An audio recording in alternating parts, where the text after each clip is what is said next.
প্রতিবন্ধী বিদ্যালয়ের শিক্ষকরা যখন রাস্তায় থাকে এটা একটা দেশের জন্য আসলে লজ্জাজনক বিষয়। আজকে রাস্তায় নামতে হয়, এর চেয়ে দুঃখজনক আর কখনো হতে পারে না।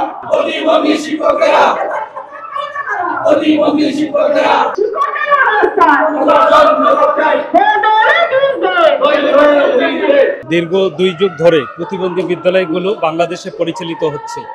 এর ফলে প্রতিবন্ধী জনগোষ্ঠী শিক্ষা এবং পুনর্বাসনের মাধ্যমে তাদের অর্থনীতিতে তারা অবদান রাখতে শুরু করেছে। কিন্তু প্রতিবন্ধী বিদ্যালয়গুলোর স্বীকৃতি এমপিও না হওয়ার কারণে আজকে সমস্ত কার্যক্রম নিয়ে প্রশ্নের মুখোমুখি হয়ে গেছে এবং যারা শিক্ষকতা করছে তারা বেকার হয়ে গেছে, তারা বেতন ভাতা পাচ্ছে না, দুর্বিষহ জীবন। এই অবস্থায় জরুরি ভিত্তিতে সরকারের এখানে দৃষ্টি দেওয়া প্রয়োজন। 56,000 শিক্ষক কর্মচারীকে বেতন ভাতা দেওয়া জরুরি প্রয়োজন। এই বেতন ভাতা প্রদানের মধ্য দিয়ে একদিকে শিক্ষক কর্মচারীদের তাদের পরিবারে আর্থিক একটা সমাগম ঘটবে, তাদের পরিবার বাঁচবে, আর দ্বিতীয় হলো প্রতিবন্ধী জনগোষ্ঠী যেটা আমাদের রয়েছে তাদের শিক্ষা পুনর্বাসনের পথটা খুলে যাবে। তারা শিক্ষা পেলে এবং পুনর্বাসনের জন্য তাদের যে পুনর্বাসনের যে প্রক্রিয়া এর মধ্যে দিয়ে গেলে এরাও অর্থনীতিতে অন্তর্ভুক্ত হবে। সরকারের জরুরি ভিত্তিতে এটাতে দৃষ্টি দেওয়া দরকার এবং অবিলম্বে এমপি এবং স্বীকৃতি দেওয়া প্রয়োজন। এমপিভুক্তি ছাড়া স্বীকৃতি এবং এমপিভুক্তি ছাড়া দুঃখজনকভাবে 1772টি বিদ্যালয় এখন পর্যন্ত এমপিও এবং স্বীকৃতির বাইরে রয়েছে।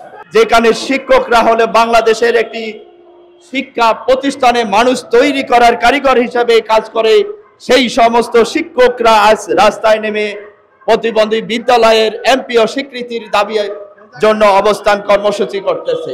একটি দেশ তখনই সুন্দর সুশৃঙ্খল হয় যখন ওই দেশের রাষ্ট্রের শিক্ষার হার বৃদ্ধি পায়।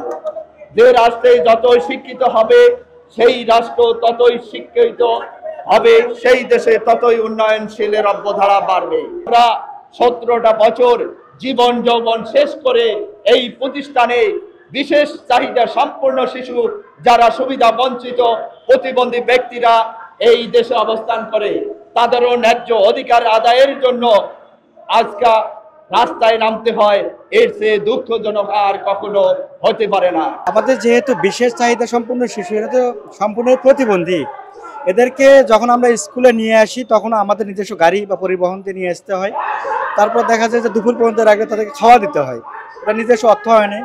আবার তাদেরকে বাড়িতে ঠিক মতো পৌঁছে দিতে হয়, এখানে একটা খরচ আছে। এটা আমাদের জন্য আর বেশি দিন চালানো সম্ভব হচ্ছে না। সরকার যদি অর্থায়ন না করে, ব্যক্তিগতভাবে আমরা প্রতিষ্ঠান করেছি, জায়গা দিয়েছি, অবকাঠামো করেছি, যতদূর পারেছি যে শিক্ষকদেরকেও সহযোগিতা করেছি, তা আমরা ব্যক্তিগতভাবে আর কতই পারবো।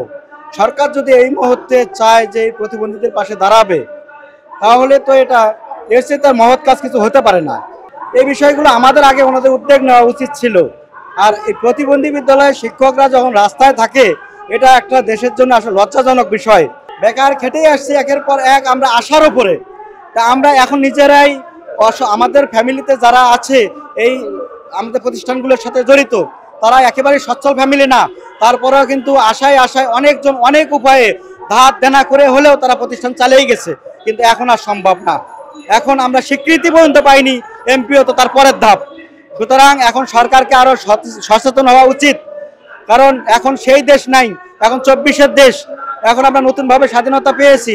যদি তাই হয় তাহলে প্রতিবন্ধী বিদ্যালয়গুলোকে নিয়ে কাজ করতে হবে, না হলে ব্যর্থতার দায় তাদেরকে বহন করতে হবে।